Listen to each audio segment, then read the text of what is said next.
Welcome everyone to the Pro Wrestling Spotlight review for Monday Night Raw, April 9th, 2012. I am your host, The Gamer, giving you the full review on what happened tonight on Raw.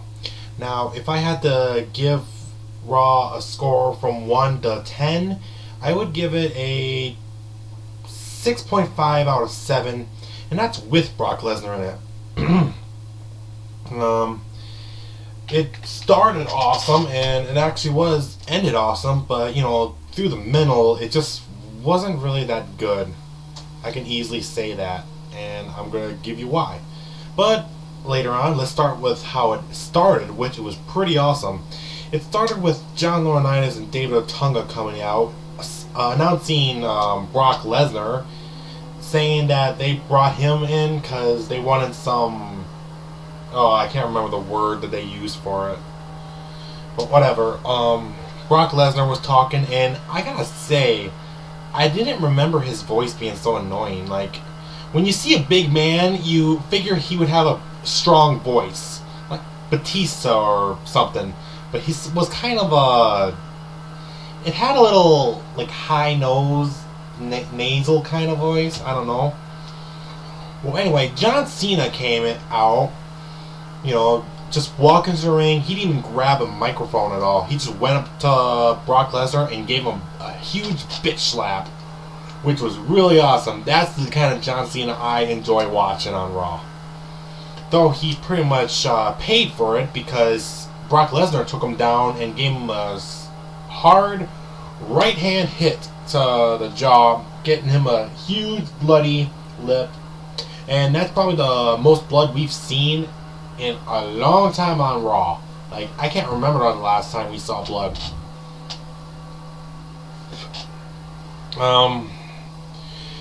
And it was hard for these guys to... It was hard for people to break apart these guys. I believe the entire locker room came out to the ring just to try to hold these two. But it was really impossible because... How is it that one guy can break out a mob's grip and go and keep going? Okay, seriously, like, I know it's supposed to make them look tough, but that's damn right impossible. They have to literally be Superman to break out of a giant mob of people. But anyway, let's get on to the first match. Brodus Clay in his first ever non-squash match, teaming up with the United States champion Santino Marella against the show-off Dolph Ziggler and the All-American Jack Swagger. Now, in all fairness, I say it was a good match coming from Brodus Clay. That's not normally in these high matches. He's finally in a match where he's with two great people and Santino Marella, who's clearly a champion for some reason. But who cares? Anyway, it was alright. Brodus Clay got the victory by his, standing, big splash onto Dolph Ziggler for a pinfall. So, it was interesting. Of course, as a fan of Brodus Clay, I enjoy watching Naomi and Cameron dance. It's just really one of the greats I enjoy listening to. After the match, Santino went to the locker room or backstages and tried looking for the Three Stooges because apparently they were the guest hosts for tonight's Raw, which I don't know why. Why spend the money to gather the Three Stooges when they can just bring back Mr. McMahon, Pat Patterson, and Gerald Briscoe? Am I right here? But anyway, yeah. So, Santino was pretty much looking for Three Stooges. We didn't really care. The other match was R-Truth versus Cody Rhodes. It was an alright match until Big Show came out, showing a video. Okay, let me see if I could get this straight. Big Show came out to the ring, or came out to the stage. He made Cody Rhodes watch a video of last week of Big Show coming to the stage to tell Cody Rhodes to watch a video of WrestleMania when he beat Cody Rhodes for the Intercontinental title. Are we really doing that here? That really got old quickly. I mean, Big Show. You were so entertaining. What the hell happened? It gave me a migraine. So, I didn't like that. But anyway, yeah, R-Truth won. So, that's all I gotta say. Next match is a match I was kind of pissed off about. Lord Tensai, aka Albert, against Yoshitatsu. The reason why I'm pissed off about this is they're making Lord Tensai look like this all-powerful Japanese guy when they have a really talented Japanese person himself as Yoshitatsu. He's actually Japanese and he's actually very talented. WWE really needs to use Yoshitatsu more. And Albert, he's white. Of course, he was in Japan wrestling and he dominated. Actually, I don't even know if he really did dominate or not. I never watched it. I never really cared about Albert. But, you know, they had no choice. They had to give it a squash match, let Lord Tensai win, and he, you know, still attacked Yoshitatsu at the end, which if I was a ref, I would just reverse the decision. Because isn't that what they're supposed to do? Whatever. Next match was the WWE title match between CM Punk and Mark Henry. I don't know why that was in the middle of the show. These kinds of matches are supposed to be the main event. That's all I gotta say. What the fuck? You know, before the thing, CM Punk and Chris Jericho had their own promos and stuff. Honestly, I'm surprised to say this, that Chris Jericho is better on the mic than CM Punk.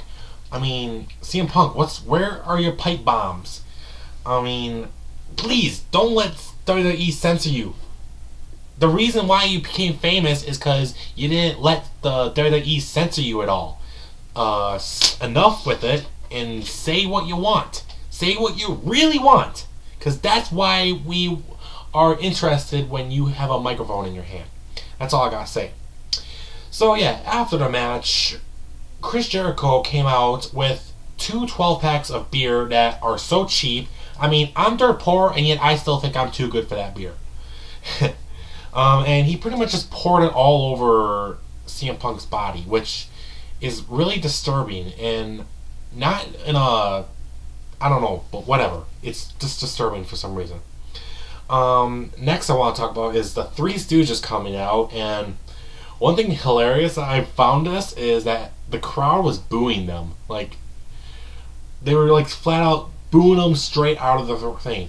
Even when the bald one, Curly, he dressed up as Hulk Hogan, which I think was a insult to TNA, like a real punch to TNA. That was probably the only thing that was funny.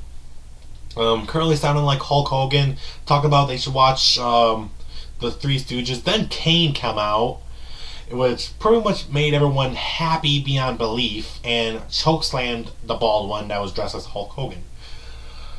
Honestly, my opinion, WWE is using this guest hosting enough. I mean, it was good for probably the last year when the guest host had power, but then when there's just no need for them anymore. That's all I gotta say. So yeah, no more. Next is the main event. I'm surprised this is the main event. John Cena versus David Otunga. I'm just gonna flat out and say this. David Otunga, he is not a main eventer. He's not even close to a main eventer. It was just, So it was pretty much an original John Cena match. The guy beats up John Cena. John Cena does his normal moves, then makes him tap out. John Cena wins. Yay. Then after the match, Brock Lesnar came in from behind, literally kicked John Cena in the balls, which I found that was hilarious. Then just gave John Cena the F5. So yeah, that was pretty interesting. One info I probably should tell you is there's already an Extreme Rules match between John Cena and Brock Lesnar. I'm actually happy that they did that because, you know, they're not doing this thing where they're going to keep this rivalry up for a little bit and let them finally meet like at SummerSlam or something. That's what I was like afraid of when I first saw Brock Lesnar.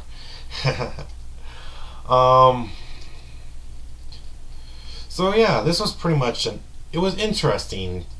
Like the beginning and the ending was pretty much the most interesting matches. There was actually a few more. There was probably like one more match that I forgot to mention. Alberto Del Rio versus Zack Ryder. Didn't really care. Zack Ryder jobbed and Alberto Del Rio won. Woohoo! Who cares? But um, if I really do have to give this an honest opinion, I would say let Brock Lesnar wrestle. I mean, don't let him wait to elimination match. Wrestle, damn it. So yeah, I hope you enjoyed this video. Comment, subscribe to our channel, like us on Facebook on www.facebook.com/pwspotlight. Oh, by the way, I'd like to take this time to inform you guys that we finally reached 2,500 fans liked us on Facebook. That is really interesting, and right now we're trying to get it to up to 5,000. So tell your friends about us, tell your parents about us, tell your dog about us. Just like us all on Facebook. I'm the Gamer. Later.